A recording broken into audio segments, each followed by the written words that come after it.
na tanggap niya yung kanyang anak, kahit anong mangyayari, mahal na mahal niya. Gayon pa man, sa kabila nito, ay hindi niya diniretso yung kanyang anak patungkol sa katotohanan. Nandun yung idea na acceptance without boundaries. Ayan.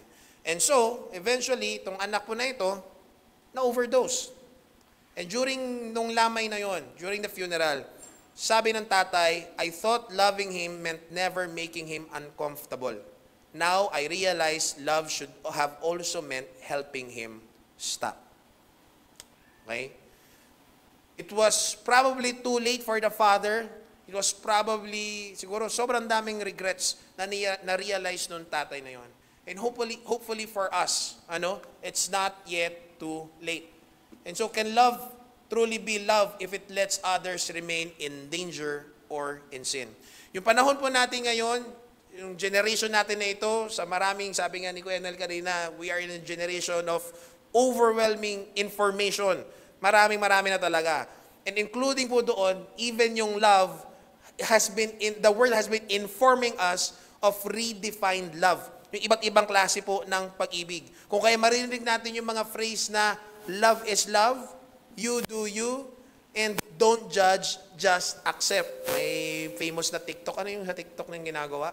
Ano yun? We listen, we don't judge. Nakakaliw yun talaga no? We listen. Di ka pwedeng kumontra kasi nagkukwento lang siya. In spite na nakakatawa talaga naman po yun, nakaka-entertain. But there are certain things that we do not redefine, and that is love. Biblical love. Kasi yung biblical love po is not always soft, hindi po laging malambing, and is not silent. Lalo-lalo na po sa harap ng kasalanan. Okay? Because biblical love is full of truth, grace, and courage. Biblical love is full of truth, grace, and courage. Yan po yung totoong klase ng pag-ibig, hindi kagaya kung paano pinoportray ng mundo po ngayon. And so, I pray that this morning, that we can redefine love properly in a biblical sense, according as how God would like us to understand love. Let's pray. Lord, maraming salamat po for this morning, and I pray, Lord, na samahan niyo po kami sa inyo pong message. I pray po, Panginoon Diyos, that you'll talk to our hearts, divide our hearts and mind, that masaktan po kami ng inyo pong mga salita as necessary. I pray, Lord, that in spite of a short time, ay magkaroon po kami ng realizations, ng convictions, and acceptance, so we can experience you, and we cannot be deceived by the devil. This we pray in Jesus' name. Amen. Our title ng ating sermon this morning is Love Without Compromise. Love without compromise. First thing, let's redefine love. Okay? Redefining love, culture versus the scriptures. Okay. Sabi nga natin na ito pong siguro many years ago, kahit hindi pa siguro, wala pang AI, konti pa lang yung gumagamit ng Facebook, yung love mismo, sabi ng mga pastors na, love, yung word na love is one of the most abused word. Love is one of the most abused word. Patutunayan natin yan. Alam niyo kung bakit? Kito yung minsan, bago-bago pa lang kayo nagkita, I love you kagad. Diba? See? Yung love talaga na word is very abused na. Okay? Na kung minsan, binibigkas natin to, sinasabi natin sa mga tao, without even realizing what it truly means, and if we truly meant what it means. Kahit siguro alam na natin. Alright? And so, dapat, yung panahon natin ngayon, madalas, nakikita nila yung love, or they are defining love in a personal lens. Para sa akin, ito ang love. More on emotion, more on preference, more on tolerance. But again, yung love is truth, it is commitment, and it is righteous. Alright? So, tingnan natin, paano ba dinidefine ng mundo, and how should we really see love? Una pong bagay, love as emotional approval. Love as emotional approval. And because to the world today, love is emotional approval, and so it is abused by moral compromise. Alright? Love as emotional approval, and so it is abused by moral compromise. Diba? Nakakalungkot nga Even churches, even Christians, kung minsan they see love as Dapat ang ibig sabihin yan, always agreeing. Okay? Never offending. Nandito ata. Yan. Okay? Always agreeing and never offending. Ang mindset nito is always affirmation. Ang lagi sinasabi, if you love me, you'll support whatever makes me happy. Ito dito ako masaya eh. Ewan ko, naalala niyo yung commercial na lumang-luma na yun. Di pa siya artista nun, model pa lang. Kalimutan ko na. Sabi niya gano'n, Dad, hindi na raw siya mag-nursing, magpa-fine arts na lang siya. Naalala niyo ba yung commercial na yun? Tapos, Ilonggo sila eh. Tapos sabing gano'n, Dad, hindi na ako mag-nurse, mag-fine arts na lang ko. Sabi niya, kung sa asa ka masayate, suportahan ta ka. Naalala niyo ba yung commercial na yun? Ako naman naniniwala ko pagdating sa course, gusto mong maging career mo, of course, whatever makes you happy if God is leading you there. Pero pagdating sa morality, pagpatungkol sa love, hindi pwedeng, kung asa ka masayate, supportahan ta ka. Hindi pwedeng laging ganon. Kasi hindi lahat ng definition ng love ay tama. Hindi lahat ng desires ng heart ay tama. Okay? We cannot tolerate love na kung saan mali yung definition.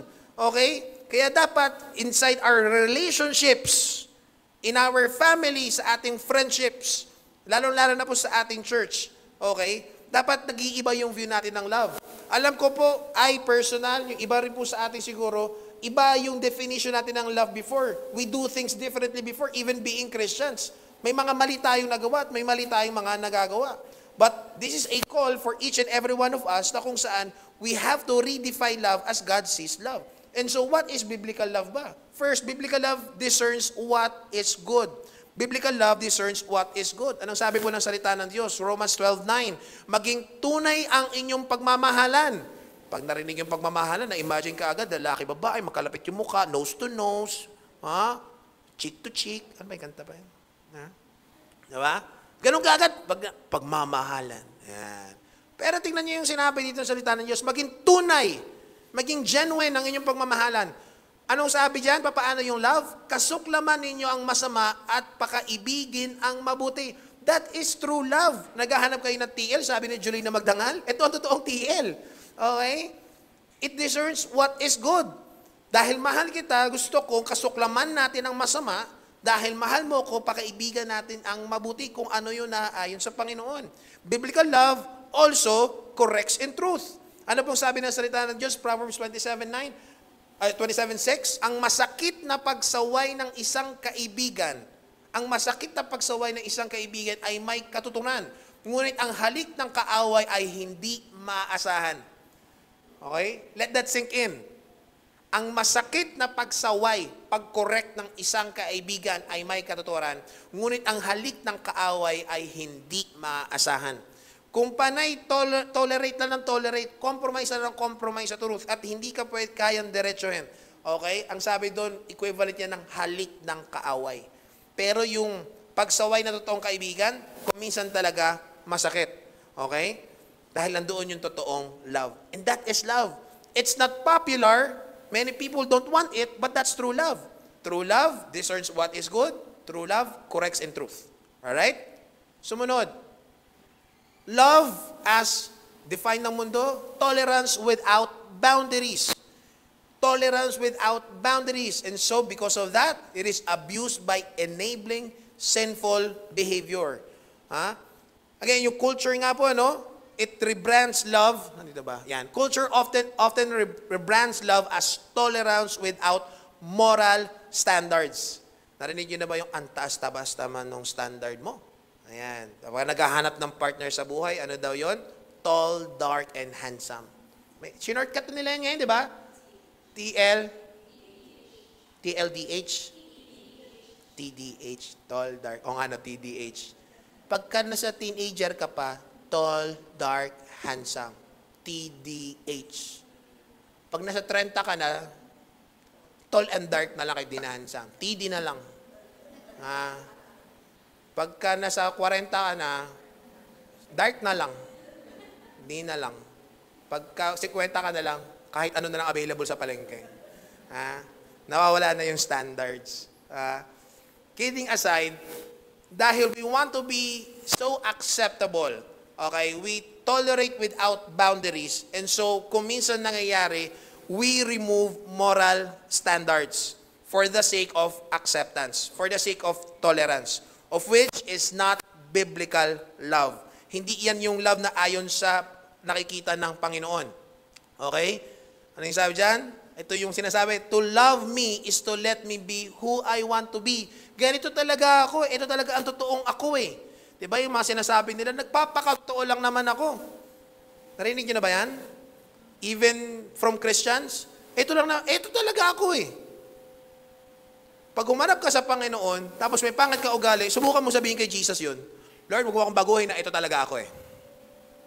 Pwede yun? Sorry, ako yun. Kasalanan ko yung nakawak ako dito. Okay? To love me is to let me be who I want to be. Again, lagi kong binabanggit ito. Ang ganda-ganda kasi nung awit na just as I am. Sino nakakaalala nung hymnal na yan? Nung hymn na yan? Diba? Pag ibabaptize, kasi we want to get na each and every one of us is accepted ng Panginoon. Whatever your background is, kahit anong kasalanan na gawa mo. Okay? Kaya inaawit habang nilulubog ka sa tubig, just as I am without one plea, that thou, my God, shouldst die for me. It's a testimony. How can this good God die for a sinful man like me? Diba? And you finally accept na, Lord, thank you so much. No? Na bago pa kita makilala, you have been preserving me. Talagang iniingatan mo ako. But because God loves us so much, God does not leave us just as we are. He accepts us just as we are, but because He loves us, He does not leave us just as we are.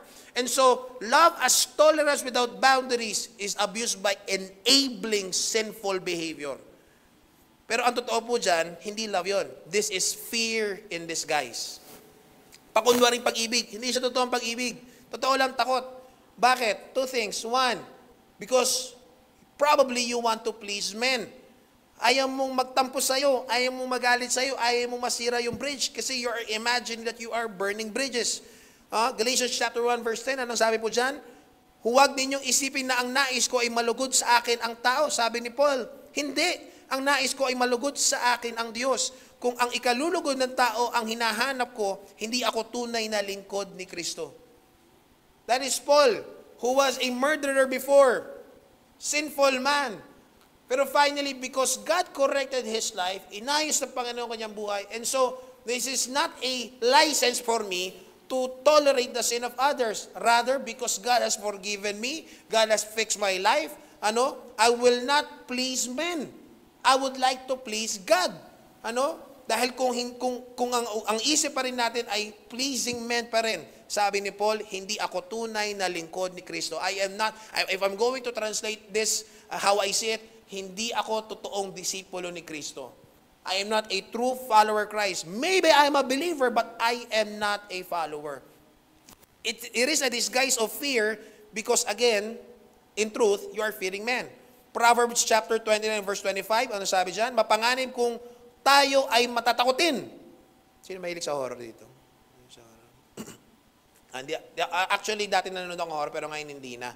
Dati natatakot ako sa horror. Yung bata kami, alam niyo yung The Ring? Alam niyo ba yun? May Ring 1, 2. May 3. Yung 3, O. Ring 1, 2, tapos O. Ay, grabe yung 1 pa lang. Walang kwenta yung English eh. Yung Japanese talaga, masterpiece. Sobrang masterpiece. Yung pinsan ko, adult na, ako noon, elementary, lahat ng ilaw sa bahay nakabukas. Matutulog kami, takot at takot talaga kami. Hindi yun yung klaseng takot na sinasabi dito. Hindi yung takot dito, hindi yung sa horror, hindi yung may makasalubong ka pugot na ulong pare. Meron na dito nyo sa Centennial dati, bata kami. Sabi dito, ngunit kung magtitiwala tayo sa Panginoon, ay ligtas tayo. Yung fear na sinasabi dito is actually fear of men. Na natatakot tayo how people will view us. Imagine mo, these are your circles, you have been friends for a very long time, and so talagang hirap sabihin yung truth ko minsan, especially if it's something personal. You're not just spouting na, alam mo ba, mahal ka ng Panginoon? Alam mo ba, ganito? Hindi yon. Kung minsan yung truth na minimin natin dito is personal truth na ito yung nangyayari sa'yo, ito yung mali sa'yo. At kung minsan din natin kaya magawa yan because we fear na masira yung relationship.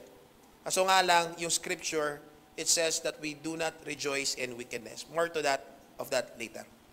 Thirdly, okay, Yung love, it is defined as a temporary feeling.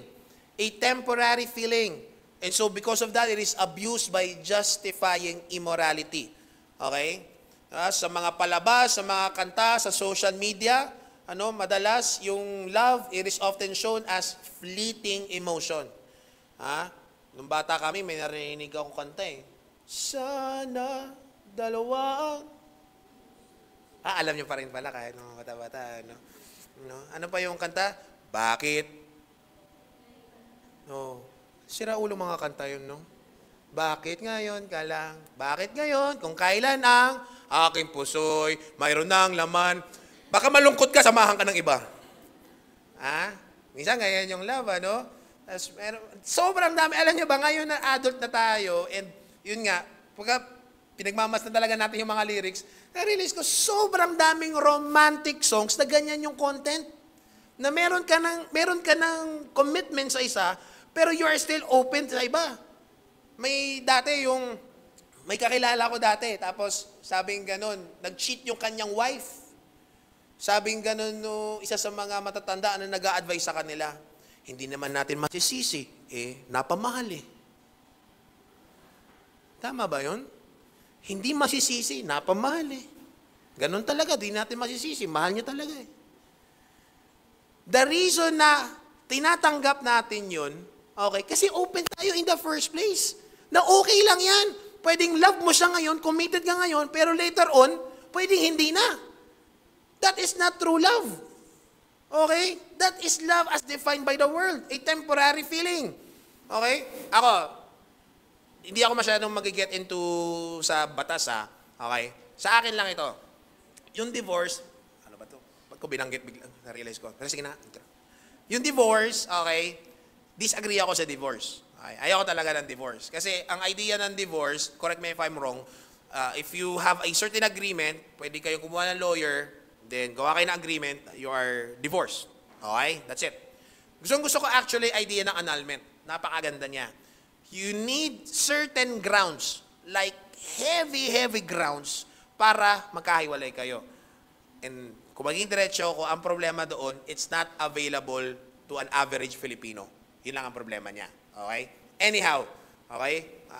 Kaya nga sabi ko ganun, I get it. May certain cases talaga that we have to understand. But, if in the first place, magko-commit ka pa lang, pero you are already open to a definition of love that is fleeting or nawawala.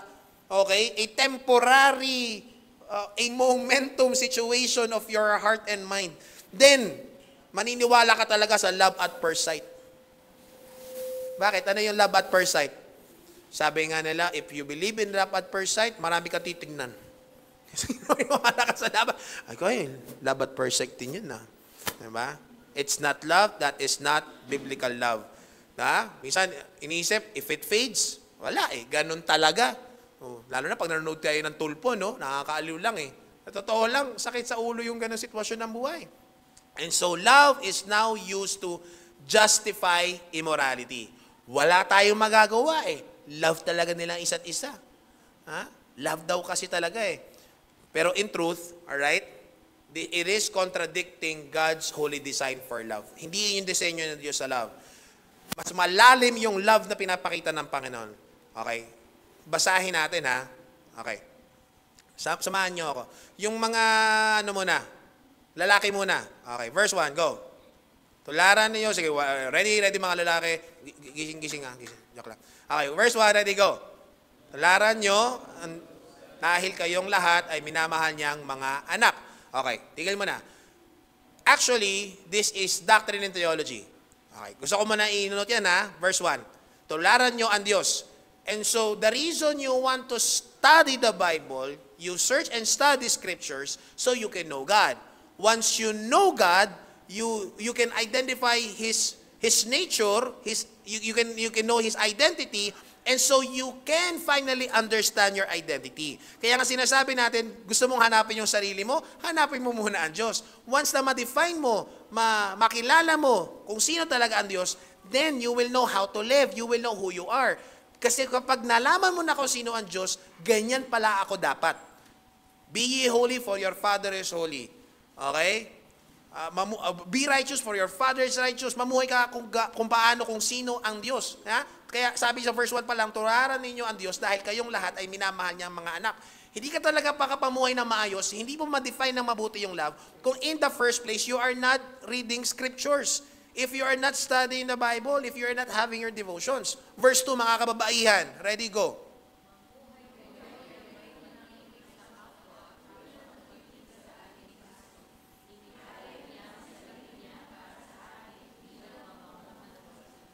Verse 2, na-define ka agad yung sinasabi ni Paul sa verse 1. Ano yung sinasabing pagmamahal katulad ng sa Diyos? Ayun o, mamuhay kayo ng may pag-ibig. Ayun yung definition ng love. Paano? Inialay niya ang sarili niya. Definition number 1 of love, ano? Sacrificial. Unconditional. Okay? Diyan pa lang nakita na natin eh. Hindi siya fleeting love. Kaya nga, love is a choice. It's a commitment. Hindi ka pwede magdepende sa feeling mo.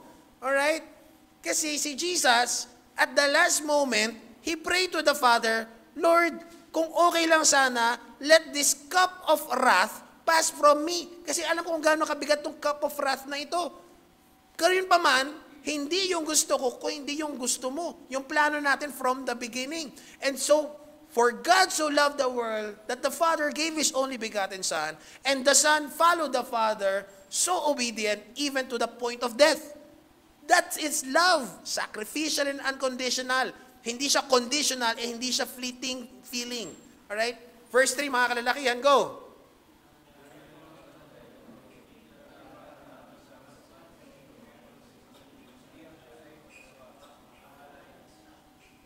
Ganda ng translation, madaling-madali, no? Dahil mga banal kayo. Pwede nyo nang sabihin yan sa labas, ha? Nalaman ko ngayong araw, banal ako. Sabi ng Bible, banal ako. Ano sabi? Dahil mga banal kayo. That is positional holiness. You and I become holy because positionally, Jesus Christ is standing in your position. And so you are accepted in heaven because of Jesus Christ. And so you become holy. Pero that positional holiness, later on should become personal holiness. Okay? Nagiging banal talaga tayo. Kaya sabi natin kanina sa discovery class, ano yon? Bible, information, feelings, inspiration, results, transformation. That is the natural progress. Okay? Information, inspiration, then transformation. Dahil mga banal kayo, hindi nararapat na ang isa man sa inyo ay masabihang siya ay malaswa, mahalay at sakim. And so, hindi mo pwedeng sabihin na marami kang alam sa Bible. Malalim yung alam mo sa Bible. At the same time, we welcome this kind of identity. Okay lang yan, yung ganyang identity, maalam naman sa Bible. Verse 4, mga babae, go.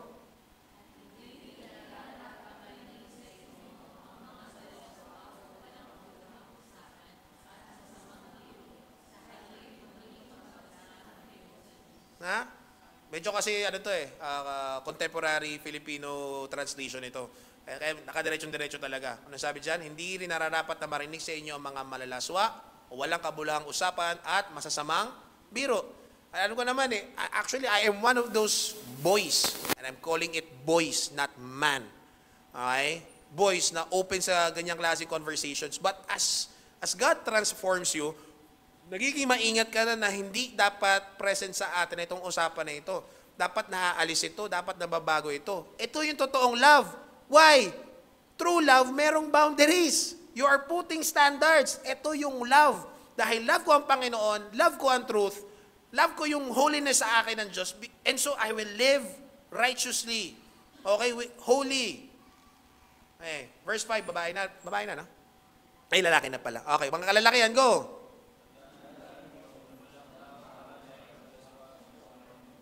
Sakim, mapapabilang sa kaharian ni Kristo at ng Diyos, sapagkat ang kasakiman ay tulad din ng pagsamba sa mga Diyos-Diyosan.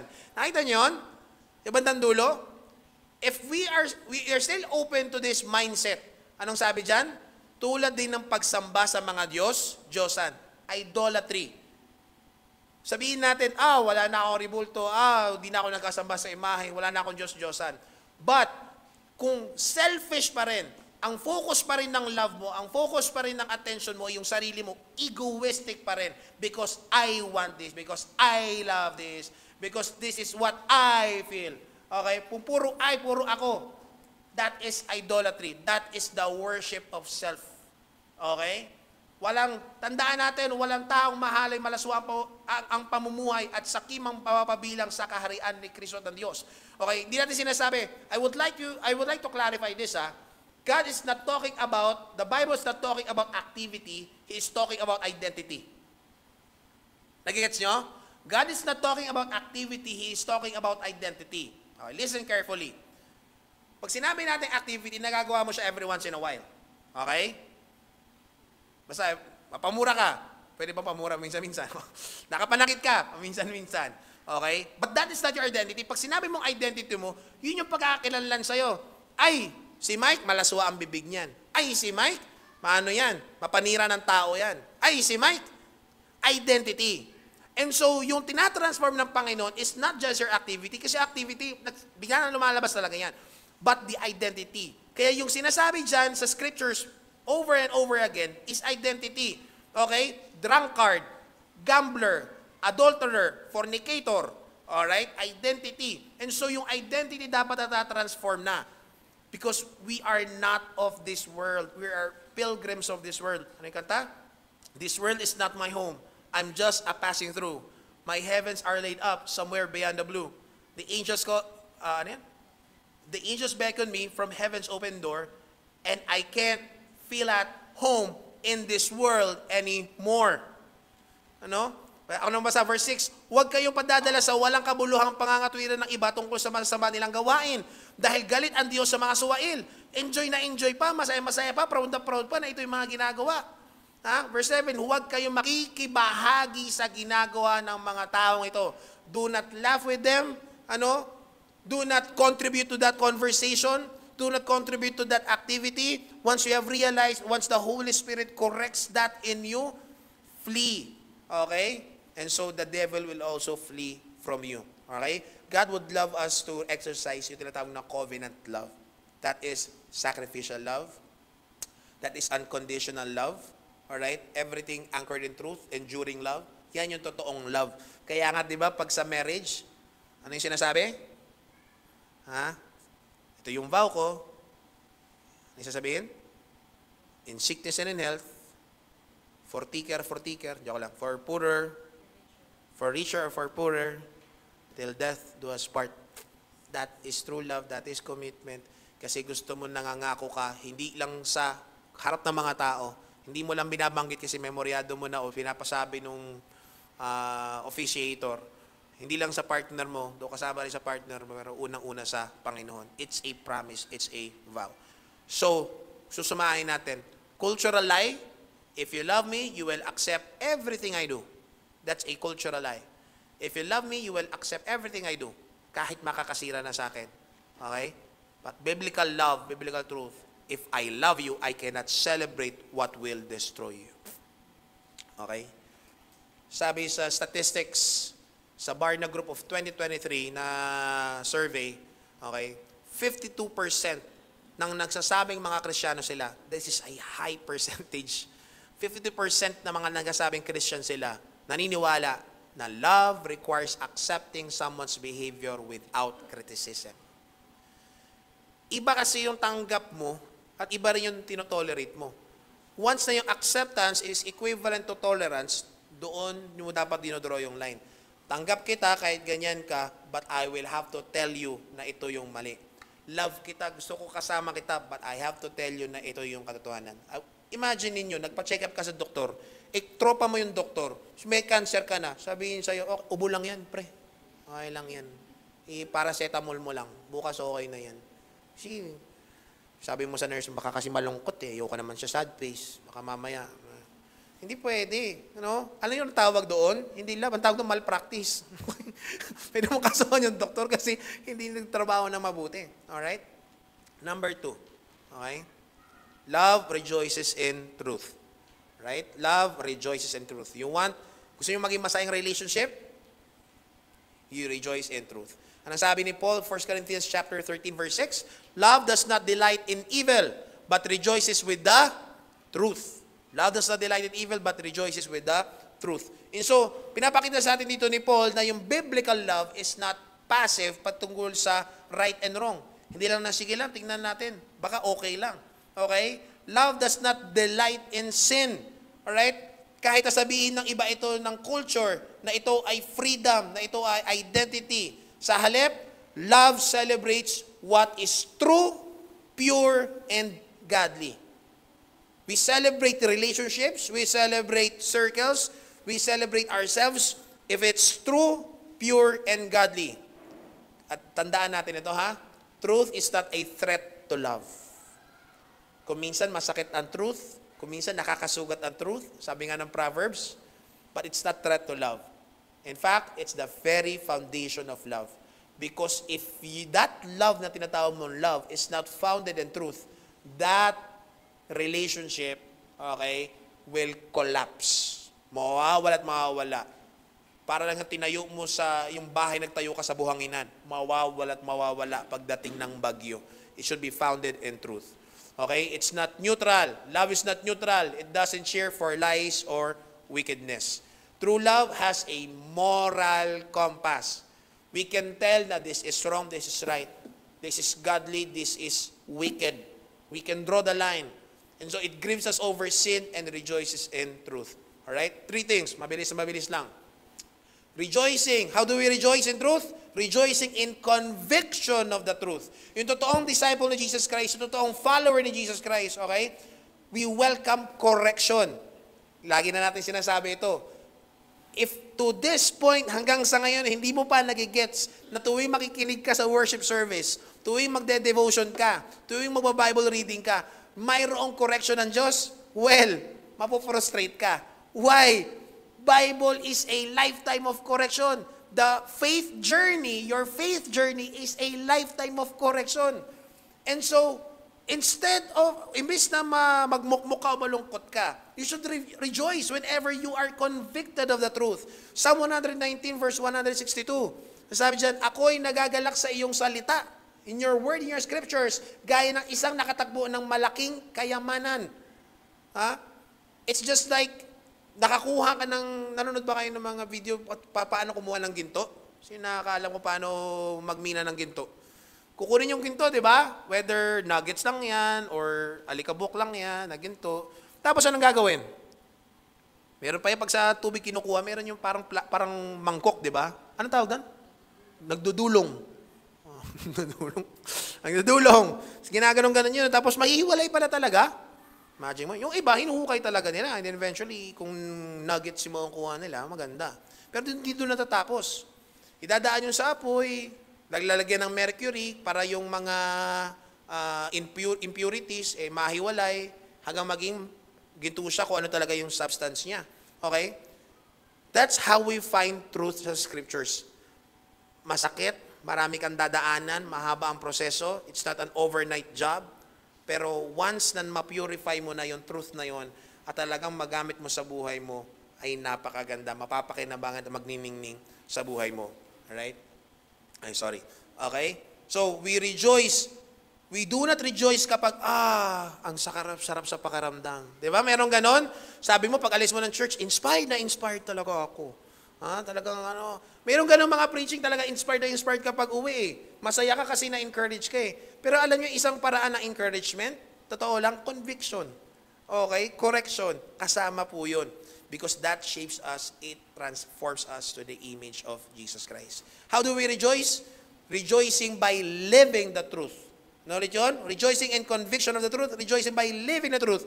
You do not only understand the truth, you do not only desire the truth, but also, you want the truth sa buhay mo.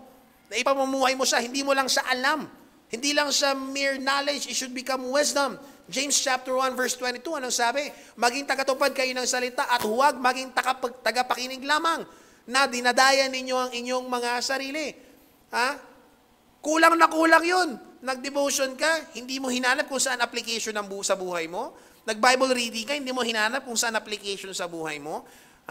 Nagpunta ka ng Sunday for worship service, hindi mo hinanap kung saan application sa buhay mo. Dapat may tatlong silagi. Okay? You find the command, you find the correction, and then you find the challenge.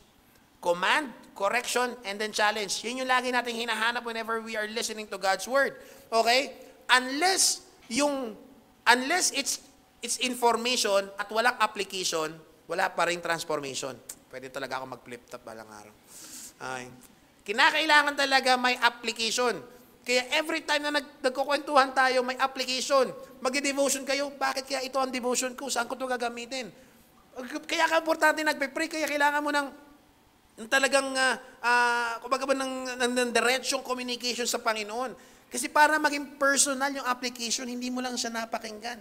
Kaya kapag ngayon kapatid, nakikinig ka about this sermon right now, and you are not reflecting, you are not envisioning an application, this is mere knowledge. Nakikinig lang tayo, nai-enjoy lang natin. Ito pala, ganun pala. 1,500 years pala yung Bible. 40 writers pala. Ganun pala, 66 books. Ganun yung Genesis. They're all information unless they are applied. Okay? 3 John. Si Apostle John, sabi niya, wala nang hihigit pang kagalakan sa akin, kundi ang marinig ko na ang aking mga anak ay lumalakad sa katotohanan. Thirdly, okay? Rejoicing in conviction of the truth, rejoicing by living the truth, rejoicing when others walk in the truth. When you see a fellow believer, kasamahan mo sa simbahan, kahit sa ibang simbahan, and then finally, napagtagumpayan niya yung lies, yung deception ni Satan sa buhay niya, and then finally, nagkaroon siya ng victory. Hindi ka naiinggit na, banal-banalan lang yan. Saglit lang yan, babalik din yan. Kunwari lang yan. No, we rejoice with them. Romans chapter 12 verse 15, ano yung payo sa atin? Pag yung tao na sa sitwasyon that he is in a phase na rejoicing talaga, rejoicing sa truth, alright, let's rejoice with that person. At wala na siguro ibang pang ikasasaya nating mga mananampalataya kapag nagiging matagumpay sa faith journey ang isang tao. Okay? Lalo-lalo pag nandoon yung obedience sa Panginoon. Di ba? Yan. We become the kind of people who cheer on obedience, celebrate repentance, and encourage faithfulness in others. Nakikita mong obedient yung tao, lalo mo pang, sige, gawin mo pa. Pag nakikita mo na yung dati niyang kasalanan na isuko niya, inamin niya, he was transparent at nanunumbalik sa Panginoon, you welcome the person, halika. Hindi mo siya pinapalayo lalo mo siyang ini-encourage. Pag nakikita mo nagiging faithful siya sa Panginoon, faithful siya sa mga spiritual disciplines niya, lalo mong binabati, very good. Why? Because we rejoice when others walk in the truth. And vice versa, we are saddened when people are not. Okay? Love and truth are not opposites. Okay? They are companions. Lagi po yung magkasama. Right? Ang ganda nung sinabi ni Tim Keller. Hindi ito verbatim, pero parang ganito yung sinabi niya. Okay. Sabi ni Tim Keller, love without truth is sentimentality. Feelings. Love without truth is sentimentality. It feels right, but can lead to ruin. Truth without love is brutality. Truth without love is brutality. It corrects, but can crush. Now, biblical love is both truthful and tender, honest, and holy. Kaya inseparable po talaga yung love and truth. Pag love lang, walang truth, feelings lang yan. Sentiment lang. Pero dangerous pa rin. Truth lang, walang love, gusto mo lang saktan. Gusto mo lang apakan. Gusto mo lang idikdik sa kanya yung kanyang pagkakamali. Okay? Huwag mong i-edit, pre. Joke lang. You can edit this design anymore.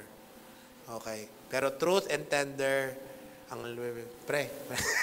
Matulong ako, Kyle. Okay. Truthful and tender, honest and holy. Sana. Napin mo. Kyle. Okay. Parang ano yan eh. Alam niyo, parang kang may GPS. Nasubukan yung si Hannah nagsabi sa akin ito. Para ka may GPS. Nari, devotion niya ito ata eh. No? Tama, devotion mo ito.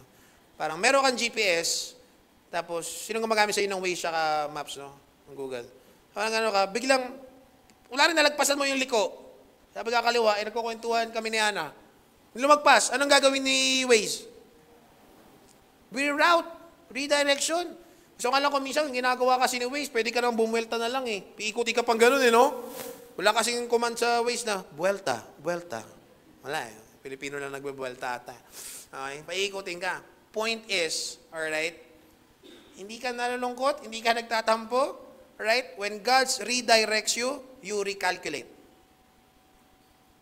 Listen, if God redirects you, you recalculate. Kung kailangan ayusin, ayusin. Kung medyo tatagal, hayaan tumagal. Importante, darating ka pa rin doon sa finish line. Importante, marating mo yung dapat mong patunguhan. Love tells the truth even when it's inconvenient. If it's necessary, by all means. Lastly. Ay, saan na tayo pare? Ito, lastly. Speaking truth in love. Speaking the truth in love.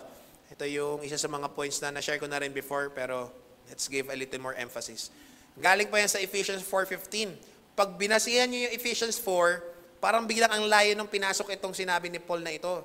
Alright? It's about gifts, it's about service, commitment, kung ano yung dapat ibigay natin sa Panginoon. Then, biglaan ito. Verse 15, anong sabi ni Paul? But speaking the truth in love may grow up into Him in all things. Speaking the truth in love may grow up into Him in all things. Kunwari, sasabihin ko sa inyo, huwag kayong mag-iiwan ng mga hugasin, ha? Kasi puro volunteer tayo, wala tayong tagalinis. Truth in love yan, ha? Huwag kayong magagalit sa akin, ha? Kayo mag-iwan ng kalat, kasi bukas, dami namin lilinisin. Okay?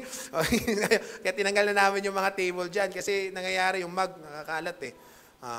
Yung mga kaibigan ko na nagkakalat doon sa library, kailangan ko sila sabihan talaga. Bakit? Kasi yung iba nabubuisit. Truth and love yun. Ay, mali yan eh. Okay? So yan. Bakit kailangan mo yung truth and love? Growth. Maturity. Okay. Pakinig kayo ha. Kung hanggang ngayon nahihirapan ka tumanggap ng correction pag pinagsasabihan ka, malamang sa malamang, many areas of your life is full of immaturity. Walang progress yan. Maniwala ka. Try mo lang i-evaluate. Kung hanggang ngayon, it's hard for you na pagsabihan ka, okay, na i-correct ka, malamang sa malamang, most ng areas ng life mo, hindi siya organized. Palpak yan. Parang wala sa order talaga. Okay? Why? Kasi ayaw mo magpaayos. That's the problem. Alright? Okay? Spiritual maturity requires both truth and love. Katulad ng sinabi ni Tim Keller. Speaking the truth is not just about pointing out wrongs. Hindi mo lang dinidigdig yung pagkakamali niya, but it is about building up. What you want to do, sabi ni Jesus Christ sa Matthew 18, you want to win your brother. Mali yung kapatid mo sa Panginoon, may kailangan ayusin. Ang intention mo, hindi siya ibaksak na mali ang buhay mo. Ganito ka. That's not the intention. The intention is not condemnation. The intention is restoration. Again, it's not condemnation, it's restoration. Bakit ang hirap-hirap sa panahon natin gawin ito? To speak the truth and love. One, it's because we live in a cancel culture. Nakakatakot kalaban yung mga keyboard warriors. No? Kasi kung ano nasasabihin nila sa'yo, ang hirap tuloy magsabi ng truth. Okay, ako, sabihin ko sa inyo, huwag masyado social media unless you can stand up for it talaga. But in private, in your circles, in your relationship, by all means, di baling makancel ka. Okay, we live in a cancel culture where any disagreement is seen as hate. And so kapag mas lalo ka nagsispout ng biblical love, mas lalo mo tinutulungan yung tao, ang naiisip nila kaagad, hate. Okay? Paano nila na-build up yun? Many Christians choose silence or compromise para wala na lang gulo. Alright? Sabi po ng Lifeway Research. Okay? Yung Lifeway kasi marami talaga itong pinoproduce na mga curriculum. Sabi ng Lifeway Research 2022, found that 2 out of 3 young adults, high percentage to mga kapatid, 2 out of 3 young adults say they avoid conversations that might offend others even when they believe those conversations are needed. Dapat gets mo na mga kapatid, conflict is necessary. Listen, conflict is necessary. That's part of life. Alam mo, pag takot ka sa conflict, iiwasan mo lahat ng conflict and so hindi ka magkaroon ng growth lalo sa buhay mo. Takot ka. Takot ka mag-disagree sa'yo yung mga tao. At kapag nag-disagree sa'yo, ay feeling mo kaaway mo na kaagad. At the end of the conversation, kwento ko lang to Hindi ko na ipaalam kay Hana. Yuri, takot ka agad. Kami ni Hana, obviously, pag mag-asawa kayo, may conflict. Sino dito mag-asawa walang conflict? Kahit simula pa lang. Akala ko may nagtaas ng kamay, nahanap ko. Ay ko, ako, wala akong asawa. Okay. Kung may conflict kami ni Hannah, alam ko nagpe-pray siya kasi sasabihin niya ganito sa akin, ganito. Okay lang ba? Pag-usapan natin ngayon. Ganyan. Pag ganyan yan, ako napapapray na ako. Babalik ka na ba, Lord? Ay, sige mo naman. Wala ka bang gagawin? Pag may tanong siya, wala ka bang gagawin? Pwede pag-usapan ngayon. Sige, pag-usapan natin. Then habang si Hannah nagsasalita siya, maniwala kayo sa hindi, nagpe-pray ako. Nagpe-pray ako mabuti na ang prayer ko, Lord, kahit anong sabihin ni Hannah, tulungan mo ako kahit masaktan ako, manguya ako at lunukin ko. Nguyain ko at lunukin ko kung totoo yung sasabihin niya sa akin. Kasi kailangan ko yun. If that's the truth, I have to accept it. I have to reflect how can I apply it. Maniwala kayo sa hindi. Habang nag-uusap, nag-a-apply na ako sa utak ko, paano namin gagawin ito. Pero at the same time, masasabihin ko, Lord, this week lang nangyari kasi.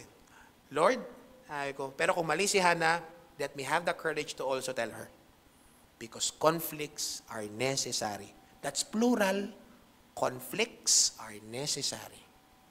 Whether it's in marriage, magkakapatid, between parents, church people.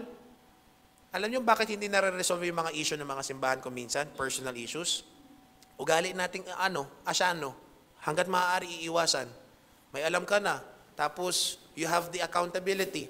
And then, nung nakita kayo, okay lang na. No? Sabi ng Galatians 6:1, if someone is caught in a sin, you live by the Spirit, should restore that person gently. Ang word ng King James, with meekness. If someone is caught in sin, you who live by the Spirit, you who are spiritual, should restore that person gently or with meekness. Again, the intention is not condemnation, but restoration. Alright? Sino example natin? Jesus! Anong ginawa ni Jesus sa John chapter 8? Sino nakakaalam nito? Woman caught in adultery. Totoo lang, may controversy pa yun, hindi naman talaga siya nahuli in adultery. Pero alam ng mga tao that the woman is committing adultery, but not literally in the act. Anyway, another story yung kung bakit ko nasabi yun. But that woman is really, truly, was committing adultery. May mali talagang ginagawa siya sa buhay niya. Si Jesus, ano sabi ni Jesus? Na-chismis ka lang, hayaan mo na yan. Hindi. Si Jesus, hindi niya kinondemn. Okay? Pero hindi niya rin in-ignore. He did not condemn, but he did not ignore. Okay? Anong sabi ni Jesus sa dulo? Go and sin no more. Anong sabi ni Jesus? Is anyone condemning you right now? Wala ng tao, nagsialisa ng lahat. Sabi ng babae, no one, Lord. Ako rin, I do not condemn you. Go and sin no more. Intention is not condemnation, but restoration. We are ending in a few. Speak with grace and courage. Correct in gentleness, not in pride, not in self-righteousness. Okay? Love enough to risk discomfort to help someone grow. Here's the challenge. Okay? Conclusion natin for biblical love. Tingnan natin. In our family, in our friendships, in our church, how can we practice biblical love? Because again, this is not information, this is not just inspiration, this is for transformation. So how can we practice biblical love? Okay? Let's review. Don't redefine love, sabi ng 12:9. Don't celebrate sin, and don't remain in silent. Because true love, if it's really true love, it will risk temporary hurt to prevent permanent harm. Let me say again, if it's true love, if it's genuine love, it will risk temporary hurt to prevent permanent harm. Okay? So, let's ask ourselves, para maging intentional tayo, am I loving sincerely? Am I loving sincerely? Pahanap nyo sa lahat ng sulok ng puso at kaluluwa niya. Am I loving sincerely? Am I rejoicing in truth? Or does it hurt you if someone is not living in truth? Am I willing to speak the truth in love? All right, let me close with this. Love is not measured by how much we tolerate. Is it here? Yeah. Love is not measured by how much we tolerate, but how much we care for someone's soul. Don't just love with comfort, love with conviction.